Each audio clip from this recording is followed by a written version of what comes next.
mweba namateeka mujeyambisiza mutya n'ekitongole ekiramuza okutuwonya bino kubeena ebirala byonna bwe bigaana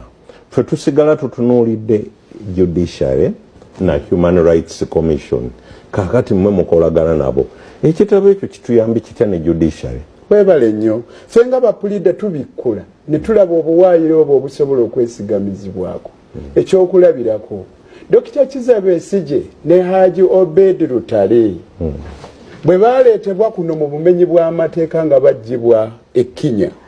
endeeta gye baabaleeteramu yali ya bumenyi bw'amateeka balina okukola kye bayita extradition emitendera egigobererwa ekyefaananyirizangako ng'ekyo kyenjogera y'engeri gye baleetamu Jamiru Mukulu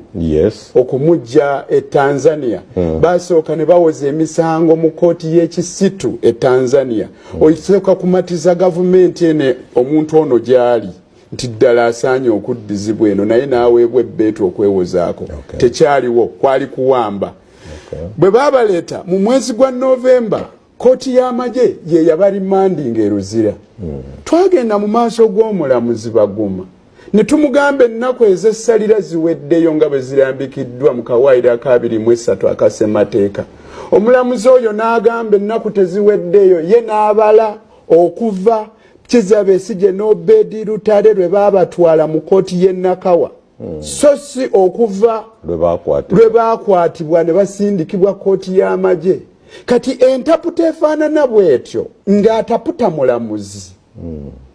bye bimu ku misanvu egitutawaanya kanzireyo eri kyenkugambe nti okulinnyirira eddembe ly'omuntu tekijja kukoma okutuusa ng'oyo omusajja ow'enkofiira awummudde lwaki bwe twali tukola ssemateeka eno gy'oyogerako yawa obuyinza bungi ng'ebuwa president naye baabumuwa lwa nsonga yaliko ekkomo ku bisanja nga president waakufuga ebbanga eritasukka myaka 10 ate nga najjo bagikutuddemu abamatiza ne mumuwa 5 bwaddamu n'abamatiza ne mumwongera 5 obuyinza bwe baamuwa kuliko n'obw'okulonda abalamuzi kati we twogerera teriyo mulamuzi wa high court ogenda waggulu mu Uganda okuggyako nga yalondebwa General Museveni era yabalinnyisa amadaala bw'oba obadde wa high court n'oyagala ogende mu court of appeal ogenda n'osaba Judicial Service Commission nekuwa interview bw'oyita ne bakuteeka ku listi Judicial Service Commission yekenenula nekola listi neweerezebwa wa president yalonda abalamuzi kakati njagala nkugamba tekiri automatic nti be bamuweereza bonna bajja kuyita gwayagadde yayitamu kakati kyenjagala okulaga mulamuzi kyoyo atafuna ntengereze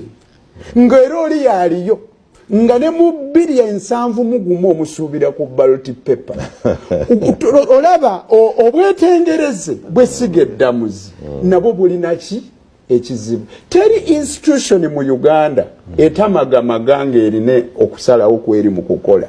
oba kukosa atudde mu ntebe oba nedda oyo yekka ye yalondebwa yaliyo yalonda Ssaabapoliisi yalonda akakiiko k'eddembe ly'obuntu kyovula batakyewuunyisa Kawoye yatulugunyizibwa mu mwaka gwa 2018 omusango gwe gwazze jjo okuwulirwako mu kakiiko k'eddembe oluvannyuma lw'emyaka 7 akakiiko akalera eddembe ly'obuntu kasobodde jjo omuwulira naye nga yakubwa mu lujjudde n'akoonebwa ebigala by'emmundu wali eringa kola bonita omuntu ng'oyo ensi gwe yalaba obwenkaniddeawo olaba nakyo tekyabagugumula nti eno tugiwulire mangu ensonga kati ate olwaba nalabye nga akakiiko k'abasemeo tekannamatira kanga ereeta obukakafu nti bakutulugunya so kale ensonyiwa mbuuzeemu kano akamu bw'oyogedde ku balamuzi kino kirekawo abalamuzi naye ndowooza era ansa wagiwadde dda naye kankyogere ku acting judges nali sikiwulirangako emyaka sekukuluza endidde mu nsi muno naye natandika okuwulira be balonda nti you are an acting judge bulijjo gyekiri n'ekyokubiri bw'asala omusango ali acting ensala ye nayo tebeera acting ensala woye ensala tebo tebeera acting naye kizibu wekiri nti nno obwetengereze buno bunyigirizibwa kuba bayinza omusa mu acting capacity emyaka 2 is no guarantee nti bajja mufuula ayinza okukoma kuba acting bw'atasanyusa oli n'amugaa tokyafu instrument ne batagisayininga mukakasa n'akoma kuba acting n'anyuka era twafunako embeteza ku mulamuzi omubbukirwa wajja waawa ab'emulugunya ffe tetuli bamativu n'engeri gye yagukwatamu naki so nga ate si bwe batyo si kye kyaliyitiddwamu bw'obanga ow'emulugunya ku mulamuzi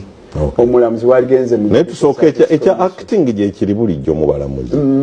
kintu kipyapyapya ate era nga ne bw'okiwakanya ate olina kgenda mu kooti ate era nga waliyo ani omulamuzi nga waliyo era omulamuzi era asobola n'okuba acting yagenda okuwuliriza wakanya acting nogerewa acting ate era nosanga era nga mulamuzi era nga ate era mbeera eyo ye embeera gyetwe mukulu Kikonyogo nzizeeko ewuwo gwe ebintu bino bibaddemu ebbanga ddene ebbanga limaze naawe gonna mwe bannamateeka mugyeyambisiza mutya n'ekitongole ekiramuza okutuwonya bino kuba eno ebirala byonna bwe bigaana ffe tusigala tutunuulidde judiciary na human rights commission kakati mmwe mukolagana nabo ekitabo ekyo kituyambi kitya ne judiciary webale nnyo ffe nga bapulida tubikkula ne tulaba obuwaayiro obwo obusobola okwesigamizibwako ekyokulabirako Dr. Kizza Besigye ne Haji Obed Lutale bwe baleetebwa kuno mu bumenyi bw'amateeka nga baggyibwa e Kenya endeeta gye baabaleeteramu yali ya bumenyi bw'amateeka balina okukola kye bayita extradition emitendera egigobererwa ekyefaananyirizangako ng'ekyo kyenjogera y'engeri gye baleetamu Jamiru Mukulu